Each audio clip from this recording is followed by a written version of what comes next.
নমস্কার বন্ধুরা, জয়ার বেবি কেয়ার চ্যানেলে তোমাদের স্বাগতম। আমরা কিন্তু সবাই জানি যে জন্মের পর প্রথম 6 মাস শিশুর প্রধান খাবার হচ্ছে তার মায়ের বুকের দুধ। যেসব মায়েরা তাদের বাচ্চাকে ঠিকঠাক মতো ব্রেস্ট ফিডিং করাতে পারছে না এবং সেই বুকের দুধ খেয়ে বাচ্চার পেট ভরছে না, তো তার জন্য আমরা কি করতে পারি এবং তার সমাধান কি? তো চলো জেনে নিই। তো ভিডিওটি শুরু করার আগে তোমাদেরকে বলছি, তোমরা যদি আমার চ্যানেলে নতুন হয়ে থাকো তাহলে একটি শেয়ার এবং সাবস্ক্রাইবার করে দিও, কারণ তোমাদের একটা শেয়ারেই কিন্তু অনেক মায়েরা জানতে পারবে এবং বুঝতে। প্রথমে যেটা বলবো, বাচ্চার যদি মায়ের বুকের দুধ খেয়ে পেট না ভরে তো সেটা আমরা কিভাবে বুঝবো? বাচ্চা যদি মুখে দুধ নিয়ে কান্না করে থাকে তো সেক্ষেত্রে কিন্তু আমাদের বুঝতে হবে যে তার যতটুকু হয়তো প্রয়োজন সেটা হয়তো সে পাচ্ছে না, কিন্তু তার জন্য হয়তো সে কান্না করছে এবং সে খাওয়ানোর একটু পরে কান্না করছে এবং তার ঠোঁট শুকিয়ে গেছে এবং তার হাত কিন্তু বারবার মুখের দিকে দেওয়ার চেষ্টা করছে। তো এইগুলো যদি আমরা ব্রেস্ট ফিডিং করার একটু পরে থেকেই মানে এই আচরণগুলো দেখতে পাই, তবে কিন্তু আমাদের বুঝতে হবে যে তার খিদে পেয়েছে এবং তার মায়ের বুকের দুধে কিন্তু পেট ভরছে। তার জন্য মায়েরা যেসব করতে পারে, 1 নম্বর যেটা বলবো, এই সময় কিন্তু বাড়ির লোকের সাপোর্টটা কিন্তু খুবই প্রয়োজন। প্রেগনেন্সি অবস্থায় কিন্তু মায়ের যত্নটা কিন্তু বাড়ির সবাই কিন্তু ভালোভাবে নেয়, তো তখন কিন্তু বাড়ির লোকেরা ভুলে যায় যে মায়ের যত্নটা কিন্তু বেশি নেওয়া দরকার। সেই ক্ষেত্রে কিন্তু তারা বাচ্চাকে নিয়ে কিন্তু ব্যস্ত থাকে। তবে বাড়ির লোকেদের কিন্তু বুঝতে হবে যে মায়ের কিন্তু এই সময় কিন্তু খুবই সাপোর্টের প্রয়োজন এবং মায়ের কিন্তু যত্নেরও প্রয়োজন, কারণ এই 6 মাস কিন্তু মায়ের বুকের দুধে কিন্তু বাচ্চার ব্রেন থেকে শুরু করে ওজন থেকে শুরু করে কিন্তু সব কিছু কিন্তু মায়ের বুকের দুধের মধ্যে কিন্তু সে কিন্তু এগুলো পাবে। তো সেই ক্ষেত্রে কিন্তু আমাদের এই সময় কিন্তু মায়ের যত্নটা নেওয়া খুবই প্রয়োজন। যেহেতু এই সময় কিন্তু মায়ের ঘুম ঠিকঠাক মতো হয় না, সেক্ষেত্রে কিন্তু এটা কিন্তু মায়ের শরীরের উপরে প্রভাব পড়ে। এই ক্ষেত্রেও কিন্তু মায়ের বুকের দুধ মানে কমে যাওয়ার সম্ভাবনা থাকে। তার জন্য কিন্তু মায়ের একটু রেস্টের প্রয়োজন আছে। আমি কিন্তু তার জন্য বলছি না যে মায়ের বেড রেস্টের প্রয়োজন।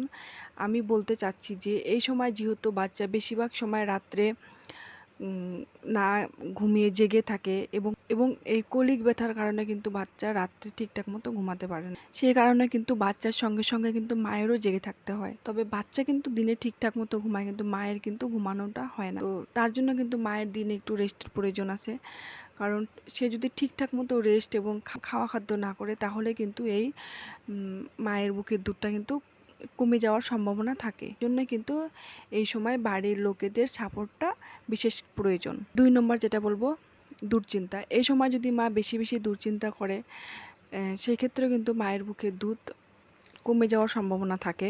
তার জন্য কিন্তু এই সময় কোনো প্রকারের দুশ্চিন্তা করা যাবে না।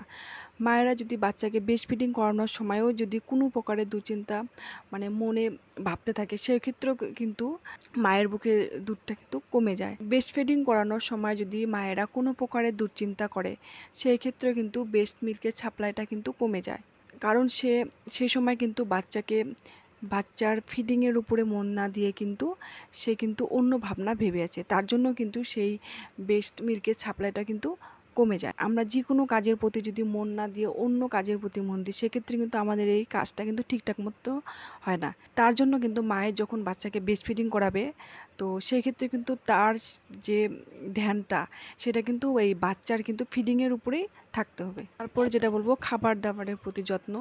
জল কিন্তু মায়ের দুধের বৃদ্ধি বাড়াতে কিন্তু 80% সাহায্য করে থাকে। তার জন্য কিন্তু ব্রেস্ট ফিডিং করার 10 মিনিট আগে কিন্তু 1 গ্লাস জল অথবা লেবু জল কিন্তু আমার মায়েদের কিন্তু খেয়ে নেওয়া উচিত। তারপরেও কিন্তু মেথি ভিজানো জল, জিরা ভিজানো জল, এই জলগুলো কিন্তু খেতে পারো। তারপরেও লাউ, ঝিঙ্গা, পটল, চিচিঙ্গা এই সবজিগুলোতে কিন্তু জলের পরিমাণটা বেশি থাকে। তো এই সবজিগুলো কিন্তু মায়ের বুকের দুধ বৃদ্ধি করতে সাহায্য করে। তারপরে কিন্তু মাছ, মাংস, ডিম এই ধরনের খাবারগুলো থেকেও কিন্তু মায়ের বুকের দুধ বৃদ্ধি করতে সাহায্য করে। কালো জিরা কিন্তু মায়ের বুকের দুধ বৃদ্ধি করতে সাহায্য করে। মায়েরা কিন্তু যে কোনো মানে ভাজাতে কিন্তু কালো জিরা তা ফোড়ন দিয়ে কিন্তু ভেজে কিন্তু খেতে পারে। তো এতে করেও কিন্তু এই মায়ের বুকের দুধ কিন্তু বৃদ্ধি হয়। আমি আমি যেভাবে কালো জিরাটা খেতাম, আমি কিন্তু 1 চামচ কালো জিরা মুখে দিয়ে চিবিয়ে খেতাম এবং তারপরে কিন্তু 1 গ্লাস আমি জল খেতাম। এতে করেও কিন্তু বুকের দুধের বৃদ্ধি পায়। তারপর যেটা বলবো মুসুরির ডাল। মুসুরির ডালে কিন্তু প্রচুর পরিমাণে প্রোটিন থাকে এবং এই মুসুরির ডালে কিন্তু মায়ের বুকের দুধে বৃদ্ধি করতে সাহায্য করে। তারপরে যেটা বলবো ড্রাই ফ্রুট। তো বিভিন্ন ধরনের ড্রাই ফ্রুটে কিন্তু মায়ের বুকের দুধে বৃদ্ধি করতে সাহায্য করে। বিশেষ করে কিন্তু কাজু বাদাম এবং আলমন্ড বাদাম। তো এটা কিন্তু খেলে কিন্তু বুকের দুধটা ঘন হয় এবং বৃদ্ধি করতেও কিন্তু সাহায্য করে এবং এতে ওমেগা 3 থাকার কারণে কিন্তু বাচ্চার ব্রেন ডেভেলপমেন্টেও কিন্তু সাহায্য করে। তো আশা করি ভিডিওটি তোমাদের ভালো লেগেছে। যদি ভিডিওটি তোমাদের ভালো লেগে থাকে তাহলে একটি লাইক এবং সাবস্ক্রাইবার করে দিও। সাবস্ক্রাইবের পাশে থাকা বেল আইকনটি প্রেস করে দিও যাতে আমার পরবর্তী ভিডিও সবার আগে তোমাদের কাছে পৌঁছে যায়। তো সুস্থ থাকো, ভালো থেকো, সোনামণিদেরকেও ভালো রেখো। সবাইকে ধন্যবাদ।